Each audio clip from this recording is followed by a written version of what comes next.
Dice mis hermanos, entonces, habiendo puesto un buen fundamento sobre el pacto abrámico, lo vimos en nuestra sección sobre Abraham, pero ahora hemos tomado un tiempo para explicar un poco más su importancia para el resto de la Biblia. Y vemos como provee, en un sentido es como un texto programático. A veces los libros de la Biblia tienen ciertos textos programáticos que incluyen como el programa, cómo es el bosquejo, son los temas principales del resto del libro. Como vemos en Isaías 2 es como un ejemplo de eso, Oseas 3 para los profetas menores. Como aquí es la idea, hablamos de esos temas. En un sentido, los patriarcas y Abraham y su pacto, en un sentido, la base de todo el resto de la historia de Israel hasta Cristo. Entonces ahora queremos considerar la próxima sección del libro de Génesis. Vimos en la clase antepasada los capítulos 12 a 23, hablando de varias de las escenas en la vida de Abraham. Ahora queremos considerar varias de las escenas en la historia de Isaac y Jacob.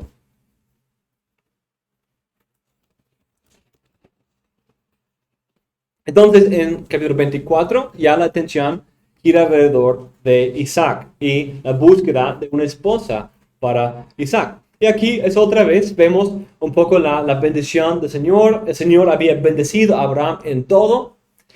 Y vemos eso como un buen fundamento para lo que ahora sucede. Porque aquí es otra vez en que no es tan dramático como en sacrificar al hijo o no tiene hijo.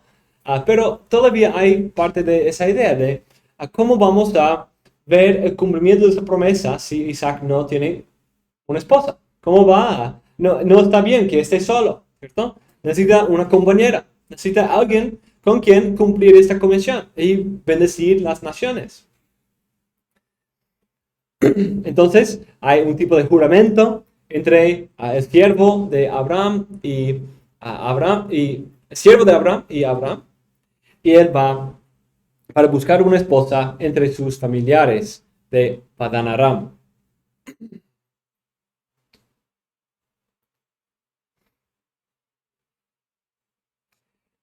Entonces llega ahí y dice, oh Señor, ayúdame. Dice, oh Señor, Dios de mi Señor Abraham, te ruego que me des éxito hoy y que tengas misericordia de mi Señor Abraham. Aquí estoy de pie. Esa misericordia no es necesariamente la idea de piedad, pero es esa idea de su amor pactual. Cumple tu amor pactual para con Abraham.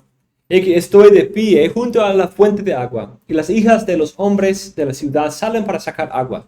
Que sea la joven a quien yo diga, por favor, baja tu cántaro para que yo beba, y que responda, bebe y también daré de beber a tus camellos, que tú has designado para tu siervo Isaac, que por ello sabré que has mostrado misericordia a mi Señor. Entonces él como hace Gedeón, buscando una señal, está buscando que el Señor le muestre. Y aquí no, para Gedeón es una muestra de falta de fe. Aquí es como, ¿cómo voy a saber?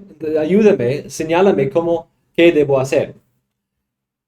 Entonces, providencialmente, eso es algo que debe sorprendernos aquí. Mira cómo el Señor cumple su promesa. Su providencia guía todo tan perfectamente para asegurar el cumplimiento de su promesa. Fue justo un familiar, alguien, la sobrina de Abraham, y vemos una imagen muy preciosa. Y responde, bendito sea el Señor, Dios de mi Señor Abraham, que no ha dejado de mostrar su misericordia y su verdad hacia mi Señor. El Señor me ha guiado en mi camino a la casa de los hermanos de mi Señor.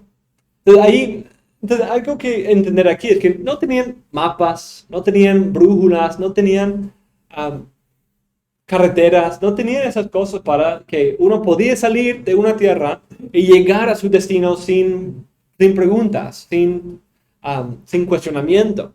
Sino era muy fácil perderse o caerse entre ladrones o tener algo de mal que le suceda. Pero el Señor le guía.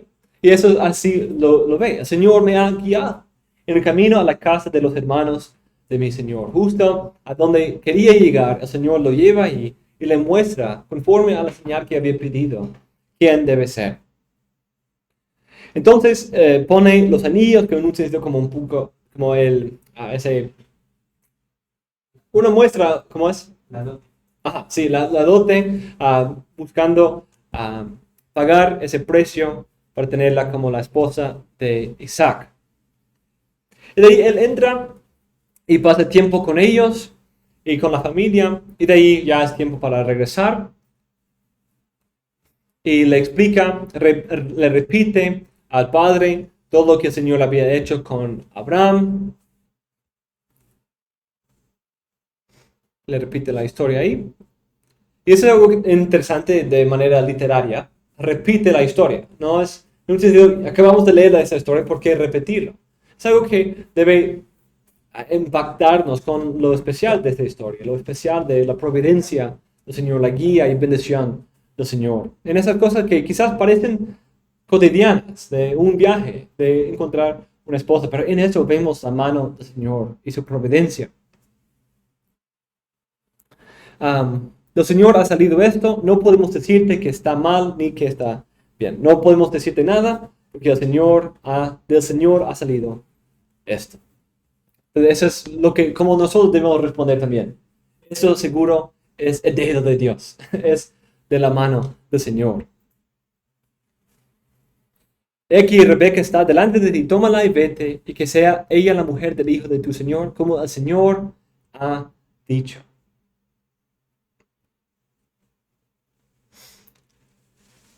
Ok, y ahora la bendición. Ajá, a eso buscaba.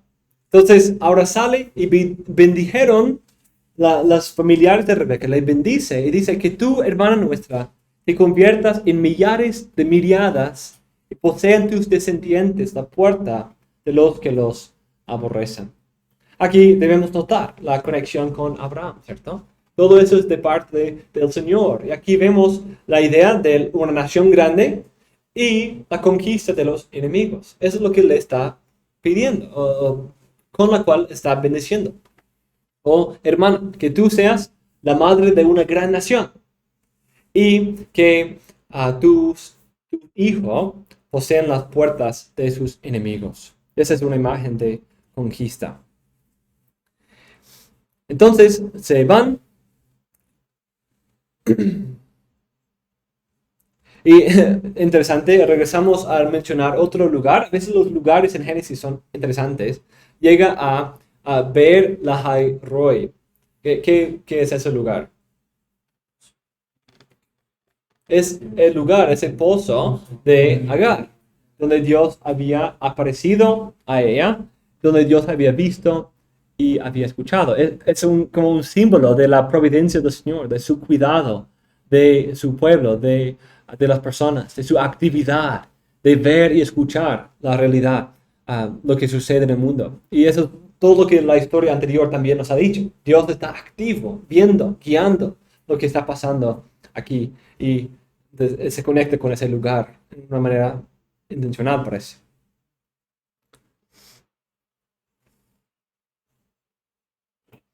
De ahí vuelve a Abraham brevemente y vemos que él tiene otros hijos con otra esposa y él por fin muere. ¿Qué pasa? No, por fin, por fin. No, al final muere. Entonces tenemos los descendientes de Ismael en esto, después de la muerte. Regresamos a esa idea de las genealogías. Entramos en la Toledo de Isaac. Toledo de Isaac. Esas son las generaciones de Isaac, hijo de Abraham. Abraham engendró a Isaac. Tenía Isaac 40 años cuando tomó por mujer a Rebeca, hija de Betuel, arameo de Padán Aram, hermana de Labán, arameo. Y oró Isaac al Señor en favor de su mujer, porque ella era estéril. Y lo escuchó el Señor, y Rebeca, su mujer, concibió. Entonces aquí vemos algo muy importante. Otra vez la promesa está en tela de juicio, está hay un poco de ese conflicto otra vez. Sara no podía tener hijos. El único heredero iba a ser Eliezer. De ahí tiene que sacrificar al hijo. ¿Cómo va a encontrar una esposa de la familia correcta? Todas estas cosas son parte de ese conflicto que está produciendo la trama. ¿Cómo vamos a ver la promesa cumplida? Aquí la promesa otra vez está en duda por la esterilidad de la mujer. ¿Okay? Ha sido bendecido con ser una madre de miriadas, pero ni puede tener uno. ¿Cómo va a tener va a ser la madre de miriadas, como decía su familia, si ni puede tener uno? Entonces, el Señor responde a esa oración y le da gemelos o mellizos. 2 naciones hay en tu seno, y 2 pueblos se dividirán desde tus entrañas. Un pueblo será más fuerte que el otro, y el mayor servirá al menor. El mayor servirá al menor. Ese también provee un patrón muy interesante, que muchas veces sucede en la Biblia, y de hecho ha aparecido un par de veces hasta el momento, que el menor a veces es el escogido. No es Ismael, sino Isaac. Es el menor quien recibe la bendición. Y eso es algo muy importante culturalmente. Para nosotros no es una gran cosa. Pero culturalmente no se dividía el dinero del padre entre sus hijos igualmente, sino el primogénito, el primero, recibía todo, casi todo. Y los otros recibían ciertos regalos. Pero, de hecho, eso es lo que sucede con Isaac. Él recibe todo y los otros todos reciben dones. Pero el punto es que él no es el primogénito. Él no es el primogénito de Abraham. Él es el segundo. Y aquí también, no será Esaú, sino Jacob, conforme a lo que Dios dice. Entonces, eso es algo también. No es el primer hombre, sino es el segundo. No es Adán, sino es el segundo Adán quien gana. Y también vemos luego que no son los principales, los primogénitos de Jacob que traen la bendición, sino su menor, José, uno de los menores. Es él quien va a reinar sobre ellos. No solamente el segundo, sino el décimo, o sexto, por ahí, no es el undécimo. Sí, casi el último. Pero él llega a reinar sobre sus hermanos. Ese es un patrón. Hoy pensamos de David también. Él no es el primogénito, sino es el octavo. Él es el último que el Señor escoge. Entonces, el Señor no escoge conforme al hombre. Y eso es parte de la meta aquí. Que el hombre piensa que usar la egipcia es una buena idea. El hombre piensa que engañar es una buena idea para preservar la promesa. Y el hombre piensa que es el primogénito, que Ismael viva delante de ti. Eso es lo que dice Abraham, ¿cierto? Que Ismael, el primogénito, que él sea. Pero no, Sara, el hijo de Sara será el heredero. Entonces, esa es parte de ese plan también, que esto debe ser conforme a Dios y no a los ojos y parecer humano. Y vemos como Jacob nace asida al talón, con la mano asida al talón de Esaú. Una imagen que debe llamarnos la atención, ¿cierto? Y que él es, Jacob, un engañador, un suplantador, el quien toma por el talón. La serpiente, en un sentido. Él es, en un sentido, conectado con la serpiente aquí. Es algo muy interesante. Entonces, vemos esa historia de Esaú y de Jacob, y como Jacob le está engañando un par de veces con su primogenitura, pero vemos que Esaú no es bueno tampoco, no es que él le engañe al bueno, pero los dos tienen sus grandes problemas. Esaú desprecia su primogenitura, esa bendición, y lo vende como un animal, lo vende simplemente para tener algo que comer, un guiso para comer, pero Jacob le está engañando. Esa es parte de la idea aquí. Capítulo 26, vemos esa repetición de la promesa a Isaac, pero vemos a Isaac repitiendo el pecado de su padre en Abimelech, en Gerar. Otra vez, lo mismo, la misma mentira de que es mi hermana y todo eso. No sé, es posible, o puede ser quizás el hijo del mismo, porque Abimelech significa y mi padre es rey, entonces es posible que era algo, un nombre de dinastía, ¿cierto? Que mi padre es rey, si mi padre es rey, yo soy rey, entonces ahí mis hijos son Abimelech también. No nos explica, es algo que es el mismo reino, Gerar, el mismo nombre, entonces puede ser el mismo, pero no necesariamente. Es un nombre que también es como algo de dinastía. Mi padre es rey. Sí, ajá, es el mismo propósito que les envía fuera de la tierra, algo que va a suceder varias veces, pero ese tipo de repetición de escena es algo muy común en Génesis, ¿sí? Siempre tiene ciertos temas conectados a las hambrunas, la esterilidad que aparece en cada generación, a las hambrunas que suceden en cada generación, que lleva a Abraham a Egipto, luego a Gerar, Isaac a Gerar, a Jacob y sus hijos a Egipto. Entonces, Egipto, Gerar, Egipto. Entonces hay cierto quiasmo ahí, en esas hambrunas que envían fuera de la tierra. Vemos la lucha sobre los pozos, algo que se repite en las varias generaciones. Las apariencias divinas se repiten en las generaciones.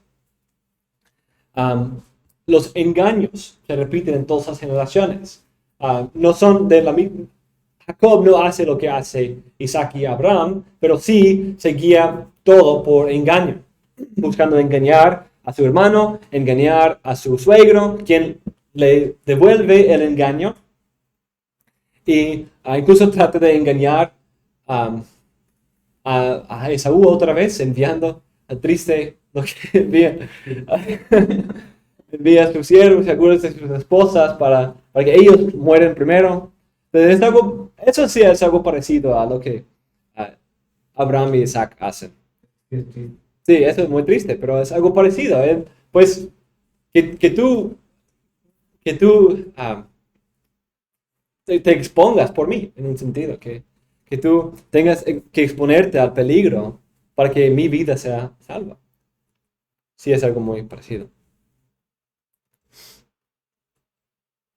Algo interesante, ahí que hay cierta lucha, eso es lo que sucede también en Lot y Abraham, tienen que dividirse por la gran cantidad de personas que hay. Y aquí Abimelech pide a Isaac que él salga y vete de aquí porque tú eres mucho más poderoso que nosotros. Él se va ampliando, multiplicándose. Y de hecho esa es la imagen del Éxodo también, que se multiplicaron y por temor de que han crecido tanto que nos pueden suplantar, nos pueden usurpar y nos pueden conquistar. Entonces, algo conectado, aunque aquí no hay maldad como hay en Egipto. Aquí es vete en paz. En Egipto tenemos que tenemos que detener esa bendición. Pero está diciendo, no podemos detener la bendición, entonces salga para que el Señor te prospere en otra parte. Otra cosa literaria aquí que vemos es cómo es que Abimelech se entera de la mentira de Isaac. No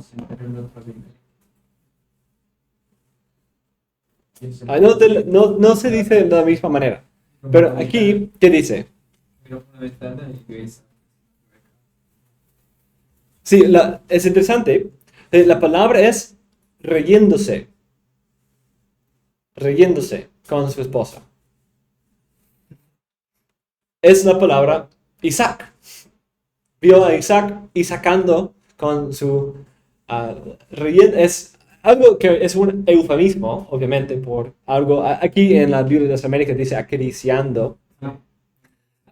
Pero esa palabra, reírse, es algo de coquetear, no sé exactamente cómo se ve. Les ve como dándole cosquillas, no sé.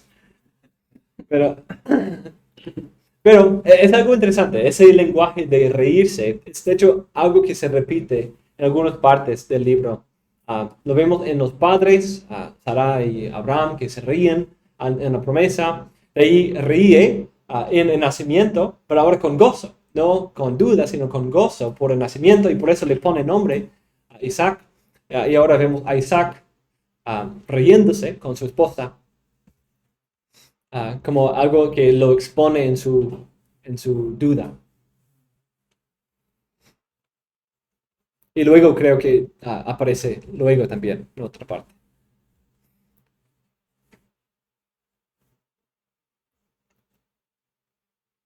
Ahí en Berseba se le aparece, 26-24, yo soy Dios de tu padre Abraham, no temas, porque yo estoy contigo. Te bendeceré y multiplicaré tu descendencia por amor de mi siervo Abraham.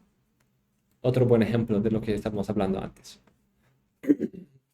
De ahí regresamos a Jacob 27, en que ahora le ha tomado la primogenitura, pero ahora le toma la bendición. Isaac se da cuenta que está a punto de morir, que no puede ver muy bien, ese no se está preparando para la historia. Sabemos que él es un hombre rojo, de pelirrojo, de mucho pelo, cabello en todo su cuerpo, un hombre del campo, y hace un buen guiso, una buena sopa. Entonces, un buen estofado. Entonces le pide a Isaac, a su hijo, a ir a hacerle un estofado de venado. Y va, pero mientras vaya, la mamá le dice le prepara una cabra, no venado, a Jacob, y va y suplanta la bendición, engaña a su padre. Le engaña, pone sobre su piel, como la piel de animal, y para poder engañar a su padre. Es triste esa realidad, que es interesante cómo eso funciona. Porque por un lado sabemos que Dios iba a cumplir la promesa sin esto. No dependía de esto. Pero al mismo tiempo, Dios lo usa. ¿Cierto? Entonces, en un sentido, tenemos que decir, ese engaño no era necesario para el cumplimiento de la promesa. Ellos, en un sentido, ella sabía que él iba a ser el primo, él iba a recibir la bendición, que Jacob iba a ser bendecido. Pero ella y él trabajando juntos para engañar, tratan de asegurar eso con su propia fuerza. Lo mismo que hemos visto en todas las otras generaciones, buscando lograr la promesa por su propia fuerza. Pero esto es interesante, no es necesario, Dios lo iba a hacer de todos modos, porque ya lo había prometido. Pero aún así obra a través del pecado humano para lograrlo. Entonces, aunque podríamos decir, hipotéticamente, no era necesario. Dios lo iba a hacer, punto final. Pero aún así Dios puede superar el engaño y el pecado de los hombres, y a pesar de eso, puede lograr sus planes. Y de hecho, eso es algo que se termina el libro como un punto temático importante. Que a pesar del pecado, Dios obra salvación. Que aún en medio de pecado, Dios puede obrar salvación. Él puede usar el engaño de la serpiente, el engaño de los hombres para su gloria y la salvación. Y esto es la grandeza de nuestro Dios, que Él guía en su providencia a cosas normales de un camino, guiándole a su destino, ¿cierto? Bendeciendo su camino. Pero también hace cosas como usurpar la sabiduría falsa de los hombres y convertir ese pecado en una manera, un medio que Dios usa en su plan para su gloria. Algo que Dios desaprueba, que Dios rechaza por ser pecado. Pero al mismo tiempo Dios lo usa y puede obrar a pesar de esto. Esa es la respuesta que me surge esta pregunta. Cuando Isaac va a dar la bendición, él está pensando en Esaú. Y de hecho Isaac está en un sentido cerciorándose de que el que reciba la bendición sea Esaú. Ujú. Y sin embargo, la bendición Sí, ya se había dicho. Sí. Ujú. la toma Jacob, pero el que da la bendición piensa en Esaú. Ujú. Entonces, ¿cómo es posible que si el que es bendecido en realidad, o sea, si la bendición se está pensando en Esaú Ujú. y el otro la recibe pero con engaño? Ujú. Entonces, no invalide eso la bendición. Aparentemente no. Y por es Dios el que está Ujú. dando la bendición Ujú. y ahí ocurre, pero a pesar de ello. Ujú. Entonces no depende tanto de cómo se haya logrado, Sí. sino de que Dios en verdad ya lo Sí. había dicho. Sí, eso es cierto, pero eso no significa que los fines justifiquen los medios. Eso es pecado. Pero el punto es que Dios logre sus propósitos aun a pesar de los pecados de los hombres. Ese es el punto. Que los pecados de los hombres no pueden usurpar los planes del Señor y que no pueden detener. Y eso se manifiesta aún más gloriosamente en la cruz de Cristo. Que el gran pecado del hombre, de hecho, termina justo en los planes del Señor, justo cumpliendo lo que el Señor quería, aunque ellos buscaban con toda su fuerza detener lo que Dios quería. O buscaban hacerlo con su propia fuerza. Entonces, sí, es algo también interesante que Isaac sabía esa bendición de Jacob, um, pero es lo que Dios había dicho en el nacimiento, ¿cierto? Pero aún así está dando, y eso quizás que tan fuertemente arraigado en la cultura era, que el primogénito debe recibir la bendición, y es lo que quería hacer. Pero el Señor iba a dárselo al menor. Y otra imagen donde eso sucede es con los hijos de José, ¿se acuerdan eso? Ajá. Que cuando, como ponen las manos así, Manasés y Efraín. Y como pone la mano derecha sobre el menor y la mano izquierda sobre el mayor. Y dice, no, debe ser al revés. ¿Para qué? Porque la mano derecha es como la principal, la mayor bendición. También creo que ocurre con pares y Ajá. Sí, ajá. Hay algo así ahí también parecido, en que como uno pone la mano afuera, se ata y de ahí hace una brecha, una pares. Y, de hecho la línea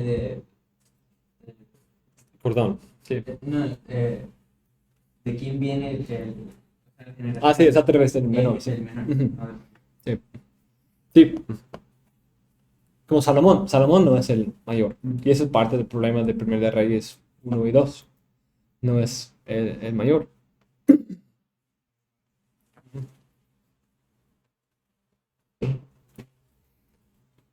Y quizás incluso uno diría que era ilegítimo en varios sentidos. Ok, listo. Pero al mismo tiempo, aunque era así, Isaac, en un sentido, no estaba diciendo sus propias palabras. Él estaba, en un sentido, profetizando. Y parece que él reconoce eso. Que esa bendición es, en un sentido, profecía.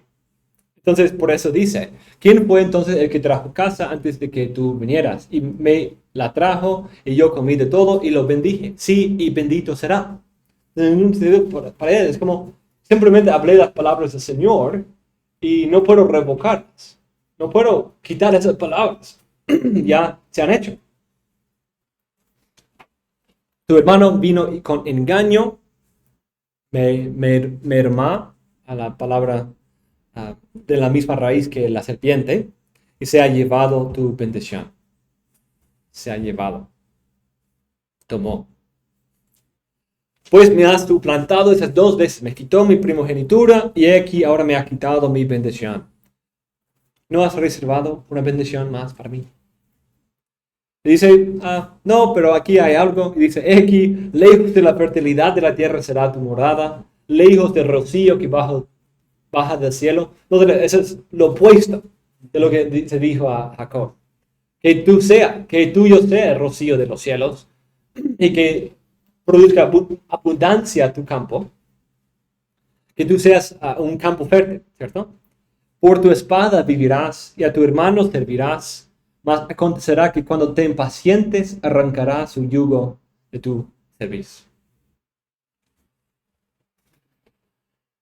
Entonces hay la pelea entre los hermanos. Esa es otra cosa, otro tema aquí del libro de Génesis. Esa lucha entre hermanos.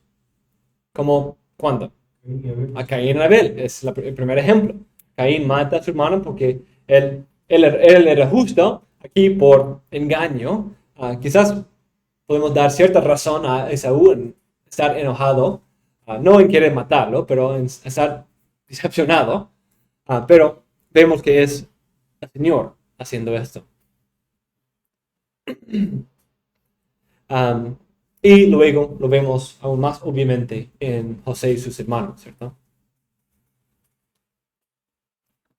Y la pelea entre las esposas también. Parte de esa realidad del pecado. Entonces, la idea de bendición que hemos considerado es clave, pero siempre en el trasfondo está la realidad del pecado. Por tanto, es como parte de ese conflicto. ¿Cómo va a bendecir? Esa familia no es una familia bendita. No es una bendición. Mira el engaño que trae.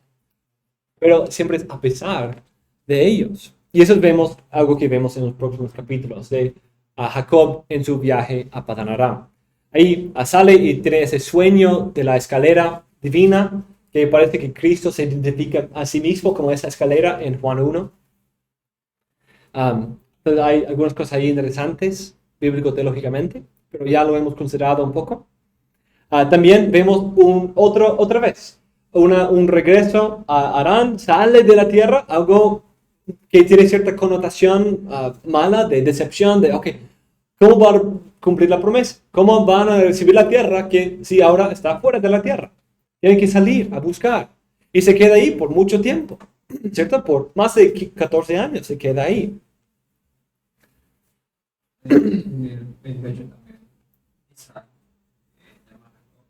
Se le da la bendición intencional. Sí, bien literal. Sí.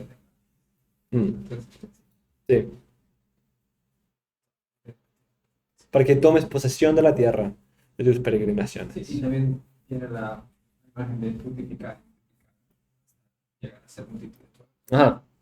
Que te haga fecundo y te multiplique para que llegues a ser multitud de pueblos. Y eso es lo que Dios le dice también. Ahí era 35, ¿cierto?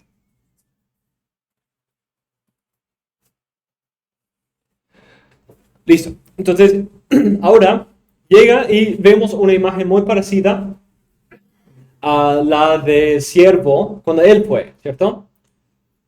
Y como se va y encuentra como el pozo de agua y a ese tiempo, es algo parecido que nos conecta con ese, encontrando la esposa en el pozo.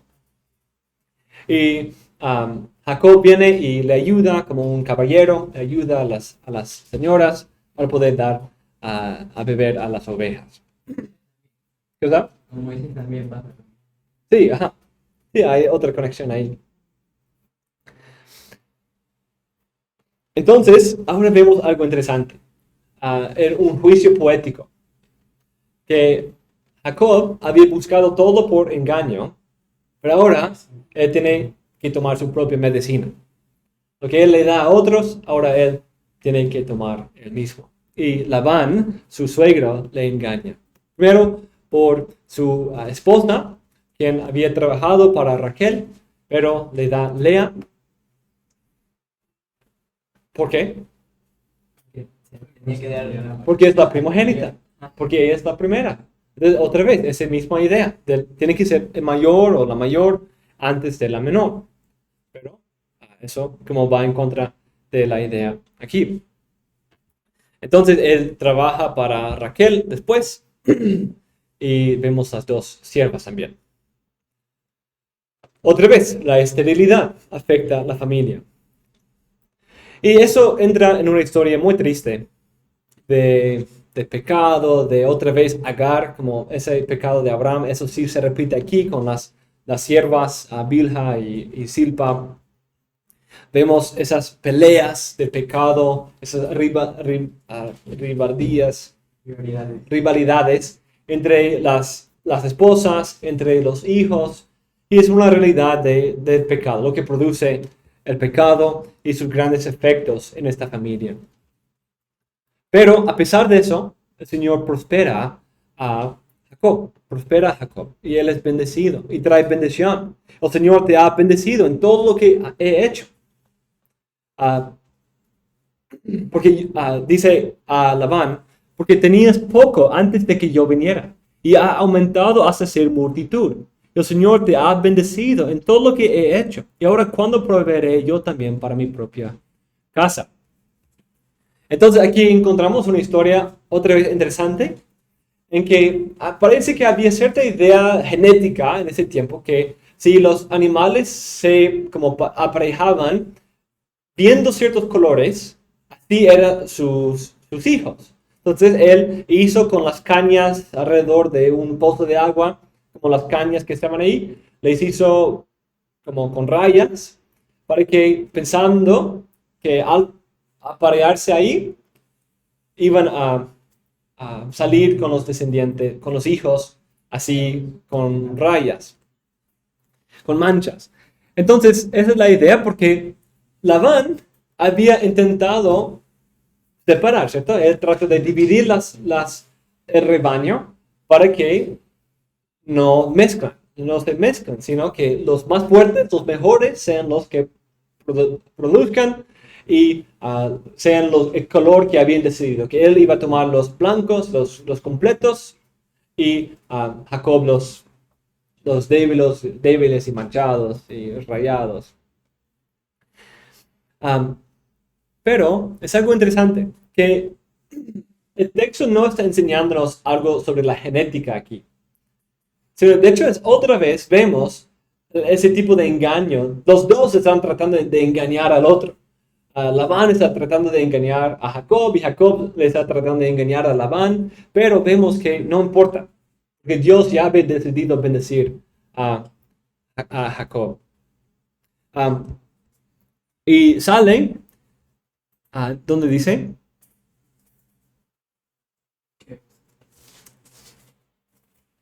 Dice, Jacob dice, no importa lo que tu padre hubiera dicho. Si él hubiera dicho que los míos serán los blancos, Dios habría prosperado los blancos. Si él hubiera dicho los manchados, Dios iba a bendecirlos. Sí. Así, aquí versículo 12. Levanta ahora los ojos y ve que todos los machos cabríos que están cubriendo las hembras son rayados, moteados y abigarrados. Pues yo he visto todo lo que Labán te ha hecho. Entonces él vio la aflicción, vio el engaño de Labán. Yo soy el Dios de Betel, donde tú ungiste un pilar, donde me hiciste un voto. Levántate ahora, sal de esta tierra y vuelve a la tierra donde naciste.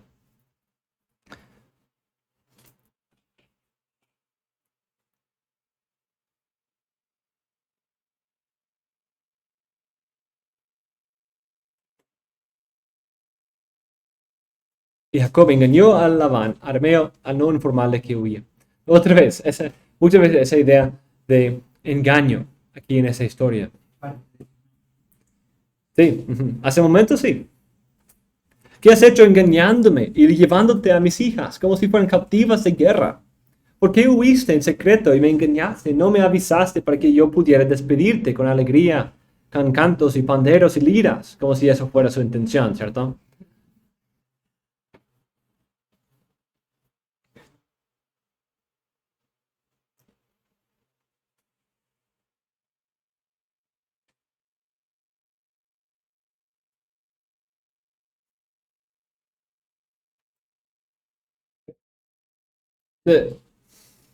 Sí. Labán sabía de. O sea, ya Labán sabía de esta bendición. Porque cuando el siervo de Abraham va Sí.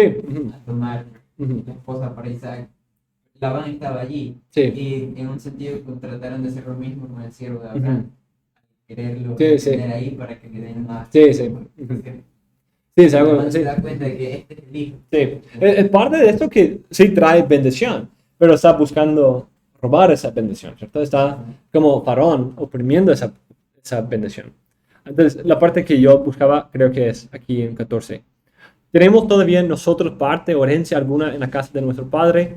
¿No nos ha tratado como extranjeras? Pues nos ha vendido y también ha consumido por completo el precio de nuestra compra. Ciertamente toda la riqueza que Dios ha quitado de nuestro padre es nuestra, de nuestro hijo. Ah, no, eso no.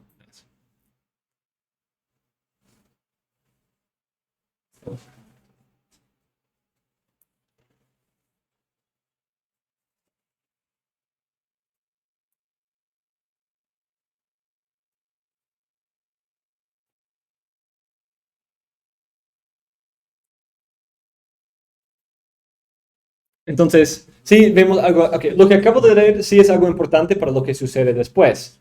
Ellas como ven el engaño de su padre y tratan de devolverle el engaño, porque vemos que Raquel roba algunos ídolos. Es interesante cómo aparecen ahí, pero también nos indica algo que el resto de la Biblia ve, que Abraham antes su familia son idólatras, no servían al Señor, por lo menos únicamente. Entonces, pero ellos dicen aquí que él ha gastado todo lo que es nuestro, toda la parte de nuestra herencia, él ha gastado. Entonces, quizás Raquel toma eso como parte de eso, lo que él le había robado a ella. Y quizás no por ser herido, sino por ser de oro, de una piedra preciosa. Lo que sucede en estos dos, en el 30 y 31, está dentro de lo que 29, que dice que se llegó también Raquel y lo amó más que a Lea y sirvió a Labán a otros 7 años. Ujú. Es decir, esos 7 años está dentro de lo que el 31. 14 años estuvo sirviendo a Labán y ahí se fue. No, creo que es aún después de eso. Entonces, sí, ujú. Sí, parece que él trabaja 7 años para Lea, trabaja 7 años y recibe a Raquel. Y de ahí sigue trabajando por otros 6 años, en que ya tiene sus hijos, tiene su prosperidad, y de ahí sale con niños y adolescentes en ese tiempo. Entonces ahora hacen un pacto en Mizpa, una ciudad que, Galaad, Mizpa, que un lugar que aparece en otras partes.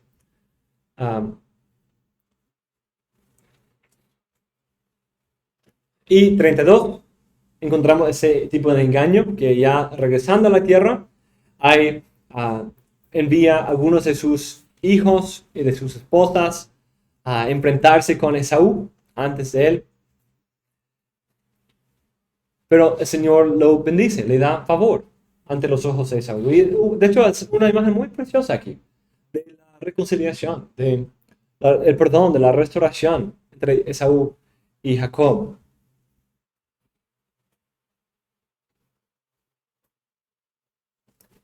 Y dijo a Jacob: oh Dios de mi padre Abraham y Dios de mi padre Isaac, oh Señor, que me dijiste: vuelve a tu tierra, tus familiares, y yo te haré prosperar. Entonces, otro ejemplo de eso. No es Dios quien le había prometido, no es Dios quien le había mandado a regresar, pero él en su temor, en un intento de engaño, busca prosperar y preservar su propia vida a través de engaño, en vez de confiar en el Señor. Indigno soy de toda misericordia y de toda la fidelidad que has mostrado a tu siervo, pues con solo mi cayado crucé ese Jordán y ahora he llegado a tener 2 campamentos. Líbrame, te ruego, de la mano de mi hermano, de la mano de Esaú, porque yo le tengo miedo. No sé que venga y me hiera a mí y a las madres con los hijos.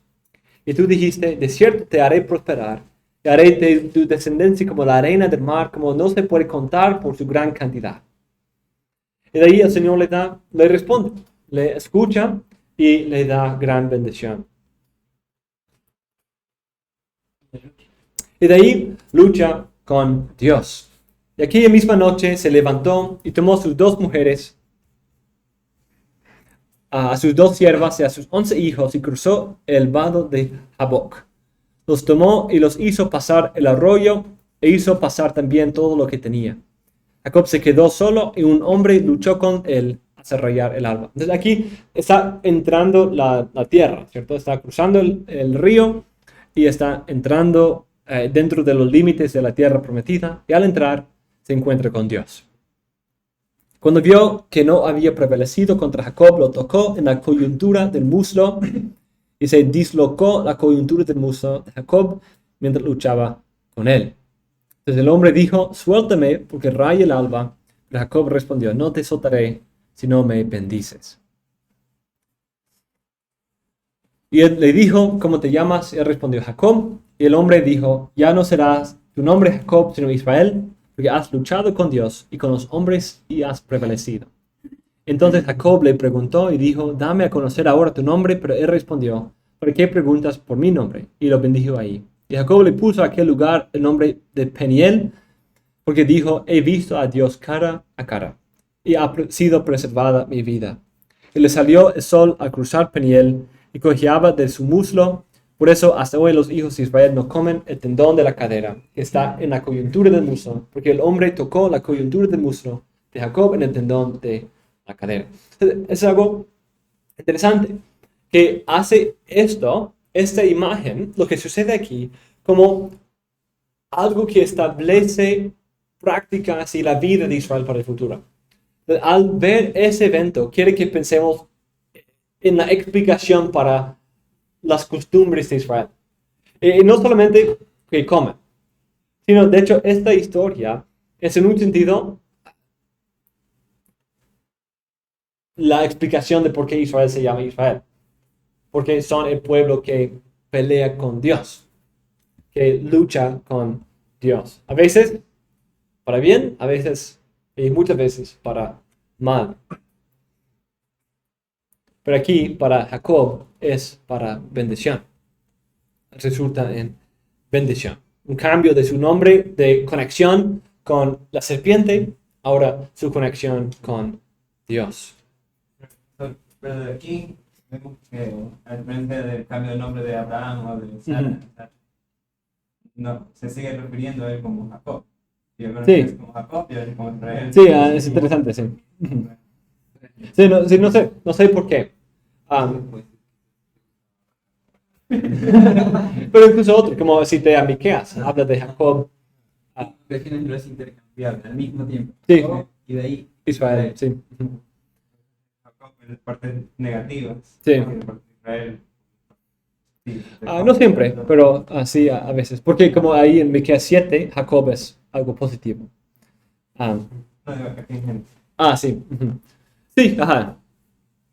Sí, quizás aquí sí. Porque sí parece, hay un cambio de su vida, hay un cambio que él como al principio él es el engañador, pero de ahí él sufre el engaño y vemos más como un hombre de fe, clamando al Señor, derramando sus clamores delante del Señor. Aunque todavía con un poco de engaño, pero ahí vemos más de fe, confianza en el Señor.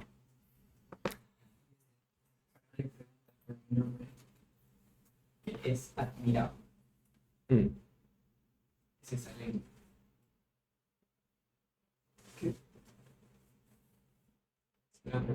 No. Cuando dice, entonces Jacob le dijo: dame a conocer ahora tu nombre. Y él le responde: ¿para qué preguntas por mi nombre? En Jueces 13. Manoah, creo que es. Ujú. Sí. Sí. Después puedes mencionar. Ujú. Ahí el. Sí, agrega, dice. porque, Ujú. no, Sí. Ujú. 13, 17, 18. sí. Pero aunque aquí no identifica quién es, pero el texto sí nos identifica quién es. Como él no se identifica a sí mismo, pero el texto nos dice a nosotros quién es. Y es Dios. Una de esas muchas apariencias de Dios aquí en el libro. Ese hombre. Es bien extraño, ¿no? Esta historia. Sí. Ujú. Un hombre. Sí. Sí. El espíritu Ujú. encarnándose. Sí. Ujú. Hay muchas cosas aquí muy interesantes. Sí, o no es la primera vez tampoco. Es la Sí. primera vez que se pelean, pero antes vino en forma de hombre en Génesis 18. Se sentó con Abraham, comió con Abraham. Entonces, no es la primera vez que eso sucede. Que por menos que tome una forma humana. Pero lo que no me... Que Jacob, o sea, que él vio que no podía prevalecer contra... Mm. Sí, pues obviamente hay algo de misericordia ahí. Había aprendido bien pelear. Sus días de engaño, ¿no? Ahí con las bandas. Ahí. Estaba haciendo trampa. Sí. Pero obviamente no era... Hay algo ahí. Hay algo de la misericordia del Señor ahí. Porque cuando el Señor está harto de pelear, termina la pelea en 2 segundos. Entonces, como obviamente no era algo así de que él era más poderoso o algo así. Porque en un segundo ya lo deja botado. Yo hasta que movió la piedra.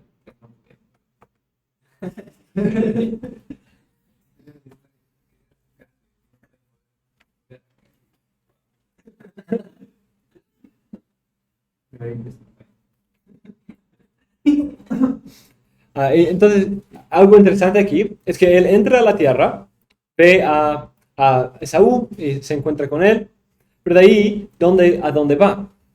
Llegó a la ciudad de Siquem, que está en la tierra de Canaán, cuando vino de Padán Aram y acampó frente a la ciudad.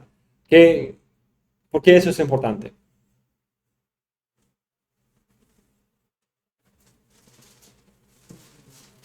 Pues uno prepara para la historia del 34, pero esa es la primera ciudad a la cual Abraham llegó también. Es por allí donde llegó Abraham, cuando él salió de Padán Aram y entró en la tierra, pues de Harán. De ahí, capítulo 34, tenemos una historia muy triste. Otra vez, el gran pecado. También aquí una muestra de lo que Dios hace con los enemigos, a los que maldicen y los que tratan de dañar al pueblo que Dios ha escogido. En la violación de Dina, su hija, por Amor.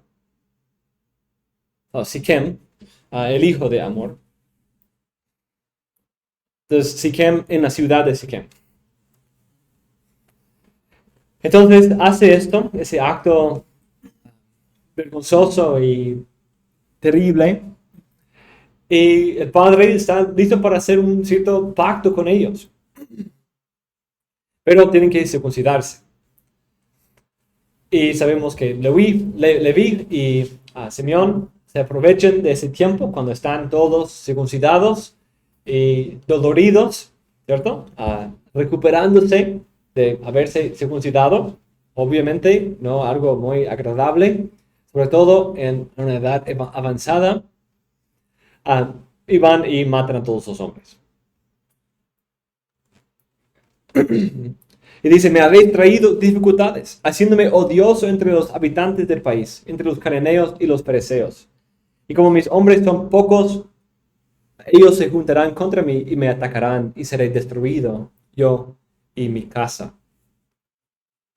Y ellos dijeron, había de tratar él a nuestra hermana como a una ramera. Entonces, hay algo muy interesante aquí. Es un poco difícil explicar todo lo que está pasando aquí. Porque por un lado vemos a ellos, sí, pecando. Y así el texto se presenta. Pero también vemos a Jacob, también en un aparente fracaso también.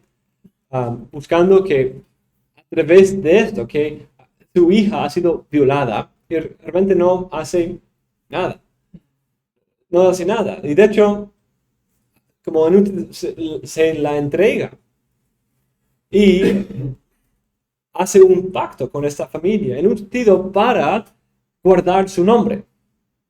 Esa es la intención que él se revela aquí en versículo 30. La meta es guardar su propio nombre para que el pueblo no quiere luchar contra él.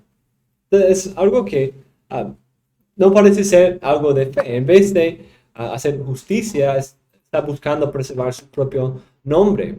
Pero vemos que el Señor había prometido dar un nombre grande a Abraham, Isaac y Jacob. No necesitaba hacerlo de esta manera. Y finalmente, capítulo 35, vemos a Jacob, quien vuelve a Betel. Entonces va de Siquem a Betel. Esa es la misma ruta que tomó Abraham en capítulo 12. Va de Siquem hasta Betel. Y aquí Rebeca,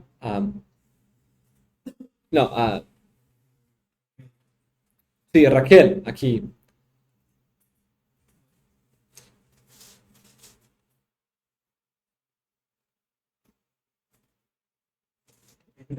No te olvides.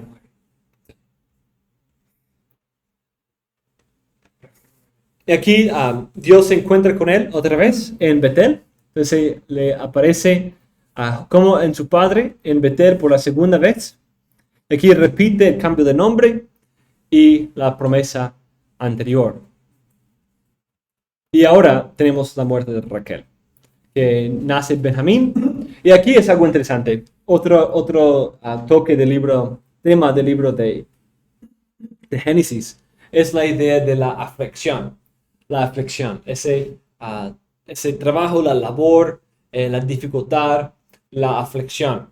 Y como vimos en Génesis 3, ¿cierto? Que la mujer iba a dar en medio de gran aflicción, en medio de tantos problemas. Y no solamente el dolor de parto, pero en grandes aflicciones de pecado, da a luz y su deseo para con su esposo. Entonces vemos esa aflicción en Génesis 6 y 5.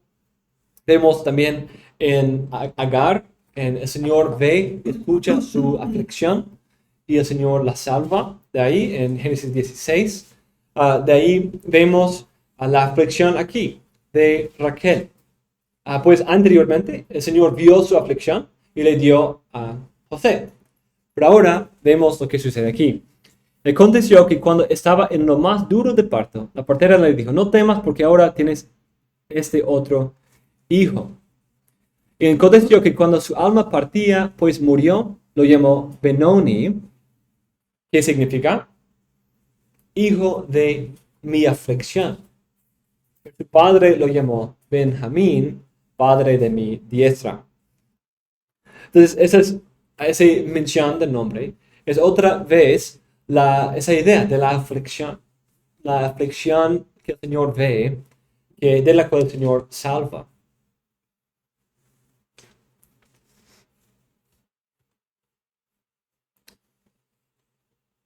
Entonces, los dos hijos de Jacob, ahí resumidos, los hijos de Lea, Rubén, el primogénito de Jacob, después Simeón, Leví, Judá, Isaacar, Zabulón, hijos de Raquel, José y Benjamín, Bilha, sierva de Raquel, Dan y Neftalí, hijos de Silpa, sierva de Lea, Gad y Aser. Estos son los hijos de Jacob que se le nacieron en Padán Aram. De ahí muere Isaac, después de la muerte de Raquel, muere Isaac, y capítulo 36 nos da los reyes de Edom y la familia de Esaú, el Toledot de Esaú, que nos prepara para el Toledot de Jacob en la última parte. Y esta es la historia de las generaciones de Jacob, 37:2. Entonces, con eso cerramos esta parte. Y en la próxima clase, después del almuerzo, vamos a ver esta última parte.